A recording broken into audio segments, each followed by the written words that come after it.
December 4th, 1977. A Malaysian airline system, MAS, Boeing 737-2H6 operated domestic flight MH653 on the Georgetown-Kuala Lumpur route. There were 100 people on board, 93 passengers, and 7 crew members. The crew of flight MH653 was as follows. Captain G.K. Gansur has flown 15,500 hours. Co-pilot 25-year-old Camarolzaman Jalil flew 1865 hours 46 minutes. 5 flight attendants worked in the cabin. Boeing 737-2H6 aboard 9M was operating short domestic passenger flight MH653 from Georgetown to Kuala Lumpur. At 1921, Flight 653 took off from Georgetown Airport. The entire flight was uneventful. After passing Batu Arung at FL 43,937 feet, the pilots reported that they were ready to begin their descent to the Kuala Lumpur radio beacon. At 1947 hours, the aircraft reported that the turn was being made, to which the air traffic controller gave permission for Flight 653 to land at Kuala Lumpur Airport and reported that the wind was calm near the ground. Another plane was waiting for landing in Subang, which was the second in line. The pilot of the second aircraft contacted Flight 653 and asked if they had any problems, to which the crew replied, "We have an emergency situation. We were captured. This is a hijacking." Then the dispatcher asked Flight MH653 what their further intentions were, to which it was reported that the aircraft was hijacked. At 1949 hours, the controller told the crew of Flight 653 to occupy and maintain an altitude of 2,998 feet, and then made a direct approach to runway 33 of Kuala Lumpur Airport. But the pilots reported that they were flying to Singapore, after which they asked the dispatcher if he understood their message, to which the dispatcher confirmed that he understood them.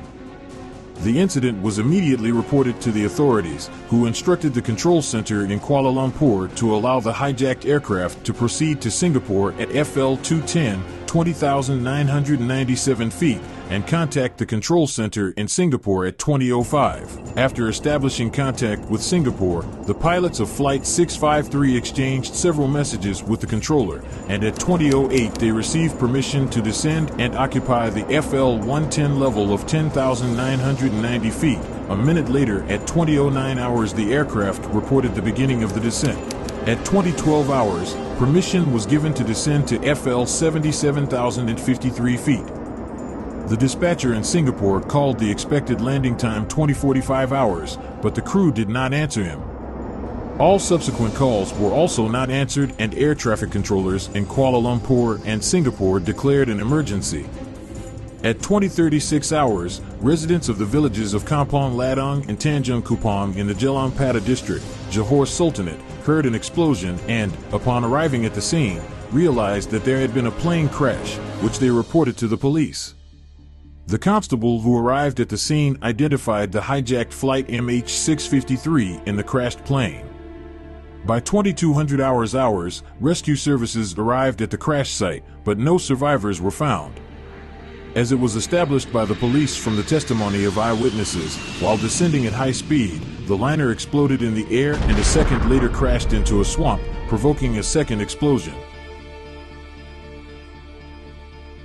From the impact, the liner completely collapsed into small fragments, and the fragments remaining from people did not allow anyone to be identified. All 100 people on board the plane were killed. It was the first disaster in the history of the airline MAS. It is also the worst plane crash in Malaysia to date. The flight recorders were discovered a week after the December 11th crash. According to them, it was established that 3 minutes before the collision with the ground in the cockpit, someone shouted, "You are bluffing." Foreign speech was also heard. Then a shot rang out. At the same time, it was possible to identify the voice of the captain, who shouted twice, "No, please, no." And then 2 more shots sounded, thus both pilots were killed. A minute later, someone else began to control the liner. lifted the nose of the aircraft up and then sharply lowered it. The liner lost control and rushed down, after which it crashed vertically into the ground at a speed of about 448 knots.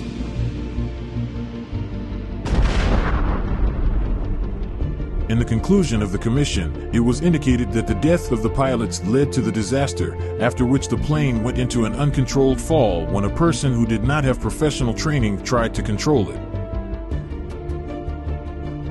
It was not possible to identify the hijackers of the aircraft. According to some reports, the pilots reported to Kuala Lumpur that the invader was probably from the Japanese Red Army. One Japanese citizen was on board the crashed plane.